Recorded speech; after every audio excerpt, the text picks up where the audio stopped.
जीवन में अगर आपके साथ बहुत तकलीफ आ रही है, बहुत खतरनाक स्थिति में फंस गए हैं, तो समझिएगा कि आप बहुत खतरनाक हीरो हैं।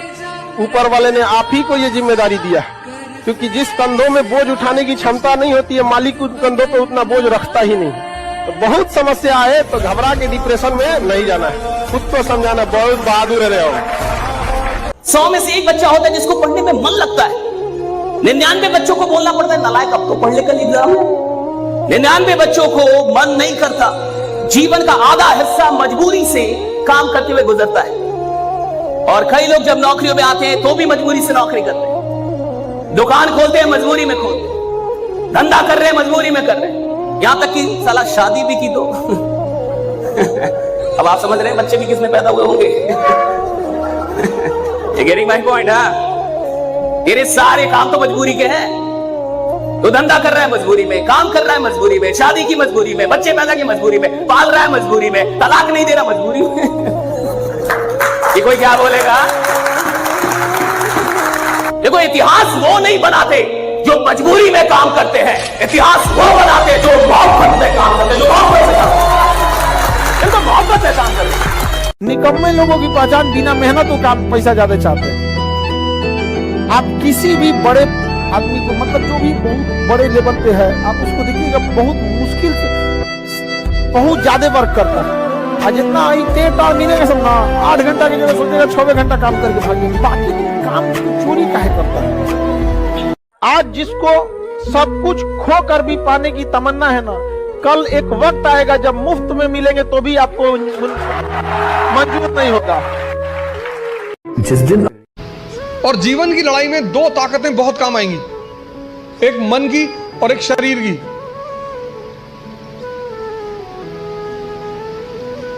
तुम जब भी ऊपर उठोगे तो ये ग्रेविटी तुम्हें नीचे खींचेगी ना, ऐसा समाज की ग्रेविटी है। हम जब आईएएस की तैयारी करने गए तो हमारे गांव में हर आदमी, मतलब एक साहब तो हंसना शुरू किया उन्होंने, और हंसते हंसते गिर गए वो। उन्होंने हमसे पूछा दिल्ली क्यों जा रहे हो? अब मेरा दिमाग खराब था, मैंने कह दिया मैं आईएएस की तैयारी। बोले आईएएस? फिर वो हंसने लगे और हंसते हंसते वो गिर गए, और उस हंसी का इतना रोल रहा मेरे जीवन में, मतलब उस हंसी ने मुझे एकदम मजबूत कर दिया था कि अब आईएएस ही बनना है। उस दिन मुझे एहसास हुआ कि महाभारत क्यों हुई। जब भी ऐसा लगे जीवन में कि जीवन हाथ से निकलता है, तो हमेशा ध्यान रखना है कि आपसे बहुत बुरी स्थिति में लोग आपसे बहुत अच्छा कर रहे हैं, और अच्छी स्थिति में होने के बाद एंजाइटी डिप्रेशन में चले जाना, इसका मतलब हमने उन चीजों की कद्र नहीं की जो मिली हुई है, और जो नहीं मिला उस पर फोकस इतना ज्यादा कर लिया जितना करने की जरूरत नहीं थी। ये दुनिया तुम्हें वैसी नहीं दिखती है जैसी कि ये दुनिया है। ये दुनिया तुम्हें वैसी दिखती है जैसे तुम खुद हो।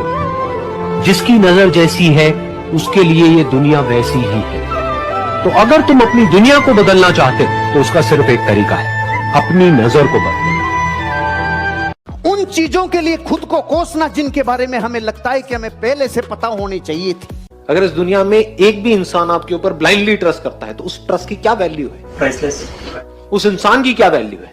कोई वैल्यू नहीं है, प्राइसलेस है। दोस्ती की क्या वैल्यू है अगर दोस्ती एक्चुअल हो तो? If it is real friendship, उसकी क्या वैल्यू है? लगाओ वैल्यू, पैसे में तोलो, कोई वैल्यू नहीं है। आपकी माँ है, उसकी क्या वैल्यू है? कोई वैल्यू नहीं है जी, उसके आगे सब बेकार है। इतनी समझ एक आदमी के अंदर होनी चाहिए। कुत्ते के लाठी मारो, शेर के लाठी मारो, रिजल्ट अलग अलग आएगा। कुत्ते के लाठी मारते हैं तो कुत्ता लाठी को पकड़ता है, ये समझता है लाठी मार रही है, और किसी का रोल नहीं। और इसके मार के देखो, लाठी की तरफ देखेगा भी नहीं, जिधर से मारी जा रही है कार्यक्रम समाप्त। इसलिए बापू है वो चोट वहां करता है जहां से गंगोत्री निकलती है। ऐसा डायरेक्शन किसी भी फिल्म में जो सबसे खतरनाक सीन होता है या खतरनाक रोल होता है, वो बेहतरीन एक्टर को दिया जाता है, सबसे खतरनाक।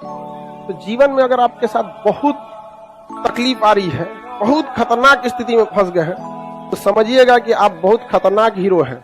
ऊपर वाले ने आप ही को ये जिम्मेदारी दिया है, क्योंकि जिस कंधों में बोझ उठाने की क्षमता नहीं होती है, मालिक उन कंधों पे उतना बोझ रखता ही नहीं। तो बहुत समस्या आए तो घबरा के डिप्रेशन में नहीं जाना है, खुद को समझाना, बहुत बहादुर रहे हो।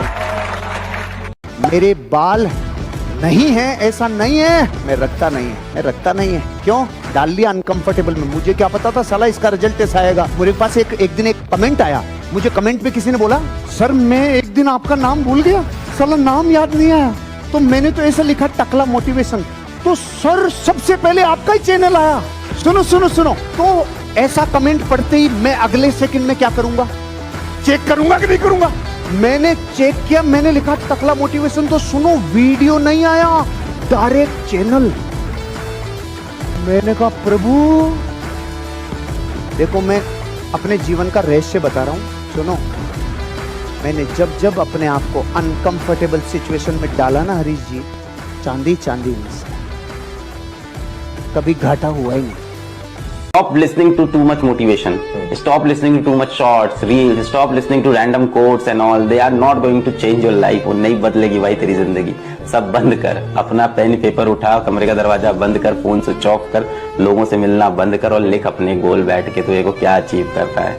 और फिर लिखने के बाद उसकी पर्ची बना के अपने जेब में रखो, पागल हो जाओ उसके लिए। फिर उसके बाद ना तुमको मोबाइल चाहिए होगा, उसके बाद ना तुमको बहुत फ्लैशी कपड़े चाहिए होंगे बहुत, उसके बाद ना तुमको कोई कार चाहिए होगी, ना पापा के पैसे की बाइक चाहिए होगी। फिर एक चीज चाहिए होगा, उसके पीछे जी तोड़ मेहनत करके लग जाओ और उस जर्नी को एंजॉय करो। सबसे मेन आपको अपने साथ रहना अच्छा लगने लग जाएगा ना, जिस दिन आपको बाहर की खिड़कियां देखने का मन नहीं करेगा, अंदर की खिड़कियां मन करने लगेगा देखने का, उस दिन आप पाएंगे कि ये काम तो बहुत बड़ा सुख है, ये दुख नहीं है, बहुत बड़ा सुख है।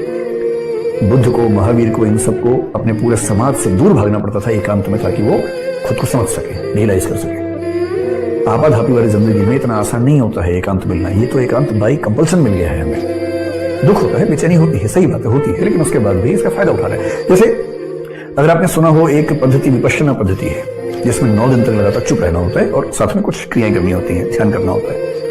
मैं तो अब तक उसमें नहीं जा पाया हूं, लेकिन मेरे जो मित्र वहां गए, 2-3 बार गए, मैं उनसे पूछता हूं तो वो एक बात हमेशा कहते हैं कि वहां जाएंगे तो फोन बात नहीं है। अपने पैसा से पिताजी को ले जाइए, पापा आज अपने पसंद से कपड़ा खरीदिए, हम ले जाते हैं। समझ में आएगी ना? दुनिया ना केवल कामयाब को पूछती है। एक माँ बाप के अगर 2 लड़के हैं, एक सफल एक असफल, तो माँ बाप एगो को रोटी देगा, एगो के रोटी में घी लगाएगा। हम खाओ खाते नहीं हो आजकल, कौन टुकुर देख रहा है, हमको भी पूछ लो। मिल्खा सिंह बोलते हैं कि मैं चक्कर लगाता था, दौड़ता था, चक्कर लगाता था, तो जब चक्कर लगाते मुंह से मेरे खून निकलने लगता था। तो जब मेरे मुंह से खून निकलता था तो मेरा कोच कहता था एक चक्कर और। तो मिल्खा बोलते हैं कि मैं बोलता था मैं मर जाऊंगा, तो कहते मेरा कोच बोलता था तू मर जा, लेकिन एक चक्कर और, अरे तू मर जा। चाहिए जितना सुनने में आसान है उतना एहसास करने में बड़ा मुश्किल। आपके मुंह से खून निकल रहा है, आप बोल रहे मैं मर जाऊंगा, कोच बोल रहा है तू मर जा। कोच कह रहा है तू मर जा, लेकिन एक चक्कर। आपको लगेगा कोच बहुत हरामी है, खराब आदमी है, साला इतना बकवास आदमी है, कह रहा मर जा। वो कोच जानता है कि इसने जितने चक्कर मारे हैं ना, इससे ये वर्ल्ड चैंपियन नहीं बनेगा, लेकिन ये जो आखिरी चक्कर मारेगा ना, ये इसको वर्ल्ड चैंपियन बनाएगा। ये जो आखिरी चक्कर, राइट, द लास्ट राउंड, वो कोच जानता है, खिलाड़ी नहीं जानता। वो कोच जानता है तू मर जा, तेरे को मरना है मर, लेकिन एक चक्कर और। तो मिल्खा सिंह पैदा होते